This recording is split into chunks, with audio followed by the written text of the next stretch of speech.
নমস্কার বন্ধুরা, আমি ডোনা রিগালিস লাইফ কিচেন চ্যানেল নিয়ে তোমাদের সামনে এসেছি। আজকে আমি তোমাদের জন্য আরেকটা ইম্পর্টেন্ট পাতার রেসিপি নিয়ে এসেছি।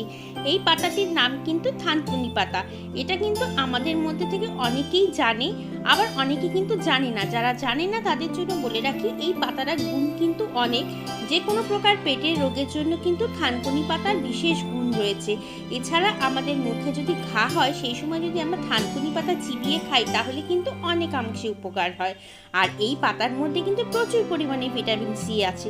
তাই সর্দি, কাশি, গলা ব্যথা সেই সব রোগের জন্য কিন্তু থানকুনি পাতা বিশেষভাবে ব্যবহার হয়। আর সব থেকে বড় একটা জিনিস, সেটা কি জানো তো? অনেকের মুখে কিন্তু ব্রণ হয়।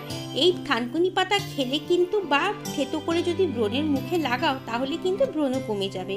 আজকে আমি তোমাদের জন্য এই থানকুনি পাতার একটি বিশেষ রেসিপি নিয়ে এসেছি। এই রেসিপিটার নাম হলো ডাল শুক্তনি।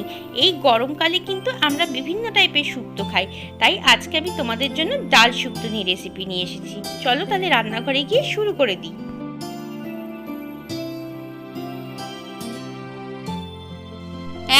মটর ডালকে ভালো মতো ধুয়ে আমি কিন্তু ওভারনাইট জলে ভিজিয়ে রেখেছিলাম। এখন এটাকে আমি প্রেসার কুকারের মধ্যে দিয়ে দিচ্ছি। 1 কাপ ডালের জন্য আমি কিন্তু 2 কাপ জল দিয়ে দিলাম। এখন প্রেসার কুকারের ঢাকনাটা বন্ধ করে আমি কিন্তু 2টো সিটি দিয়ে নেব। 2টো সিটি দেওয়ার পরে ভাপটা বেরিয়ে গেলে তারপরে কিন্তু ডালটাকে আমি দেখো নামিয়ে নিয়েছি। এইরকম সেদ্ধ করতে হবে, এর থেকে বেশি গলে গেলে কিন্তু চলবে না। এখন আমি ডালটা আলাদা করে শুধু জলটা নিয়ে নিলাম। এই জলের মধ্যে কিন্তু আমি হাফ লাউ কেটে রেখেছি, সেটা দিয়ে দিচ্ছি। আর 5-6টা সজনে ডাঁটাকে আমি ছোট ছোট করে কেটে নিয়েছি, সেটাও দিয়ে দিলাম। এখন এর মধ্যে একটুখানি নুন দিয়ে দিচ্ছি আর সামান্য পরিমাণে একটু চিনি দিয়ে দিচ্ছি। প্রেসার কুকারের ঢাকনাটা বন্ধ করে আমি কিন্তু জাস্ট একটাই সিটি দিয়ে নেব। আর দেখতে হবে যেন গলে না যায় পুরোপুরি।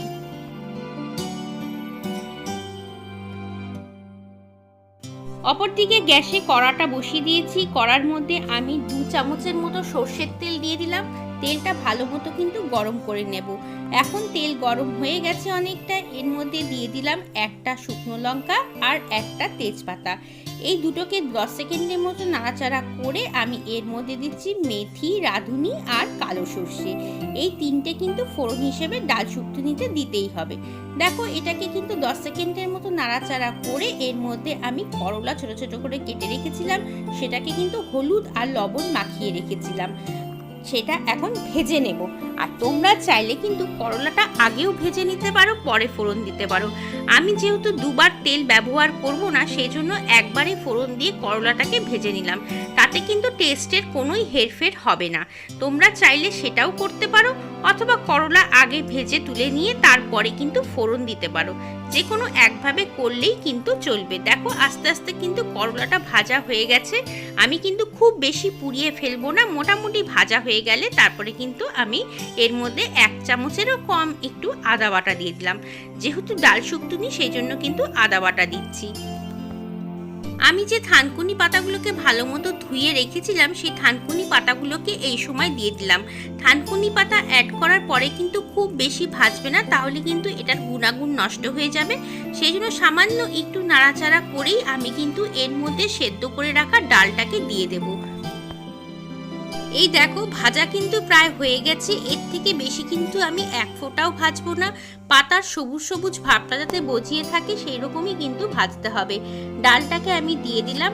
আর অপর দিকে যে ডালের জলটা তুলে রেখেছিলাম, সেটাও কিন্তু আমি এই সময় যোগ করে দেব। আর আমি এর মধ্যে খুব সামান্য পরিমাণে একটু হলুদ দিচ্ছি। শুক্তো যেহেতু, হলুদ কিন্তু খুবই সামান্য পড়ে, বা অনেকে দিতেও চায় না। তবুও আমি ডালটা যদি সাদা সাদা না লাগে সেই কারণেই কিন্তু সামান্য পরিমাণে হলুদ দিলাম। আর সেদ্ধ করে রাখা সজনে ডাঁটা, লাউটাও কিন্তু এর মধ্যে দিয়ে দিলাম। এর থেকে বেশি জল আমি কিন্তু দেব না, কারণ ডালটা পাতলা হয়ে গেলে বেশি খেতে ভালো লাগে না।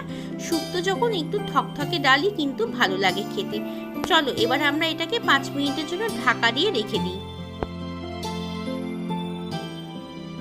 5 মিনিট হয়ে গেছে, ঢাকাটা খুলে দিলাম। খুব সুন্দর কিন্তু একটা গন্ধ বেরোচ্ছে। এই গন্ধটা পেতে হলে তোমাদের কিন্তু ডাল শুকনিটা রান্না করে খেতেই হবে। আর একটা কথা বলে রাখি, আমি মটর ডাল দিয়ে ডাল শুকনি বানিয়েছি, তোমরা চাইলে কিন্তু মুগ ডাল দিয়েও ডাল শুকনি করতে পারো। আর নিরামিষ ডাল যখন, অল্প একটু ঘি তো দিতেই হবে, সেই জন্য আমি হাফ চামচের মতো ঘি দিয়ে দিলাম। ঘি দেওয়া না দেওয়াটা কিন্তু সম্পূর্ণ তোমাদের উপরে, চাইলে কিন্তু অ্যাড করতেও পারো, আবার নাও দিতে পারো। তবে বলবো একটু ঘি দিলে কিন্তু ডাল শুকনি খেতে ভীষণ ভালো লাগবে। চলো এটাকে এখন আমরা গরম গরম পরিবেশন করে দিই। এই দেখো তৈরি হয়ে গেছে থানকুনি পাতা দিয়ে ডাল শুকনি। এটা খেতে কিন্তু ভীষণই ভালো লাগে। আমার রেসিপি ফলো করে একবার বানিয়ে দেখো, তোমরাও বুঝবে যে কত টেস্টি।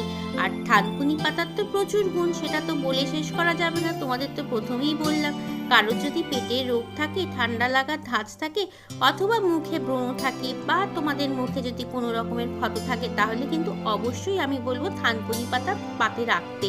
আর এই থানকুনি পাতার গুণ কিন্তু শেষ করা যাবে না বলে, সেই জন্য গরমের দিনে যদি পেটকে ভালো রাখতে চাও, তাহলে কিন্তু অবশ্যই একবার হলেও এই থানকুনি পাতার ডাল শুকনি বানিয়ে খাও।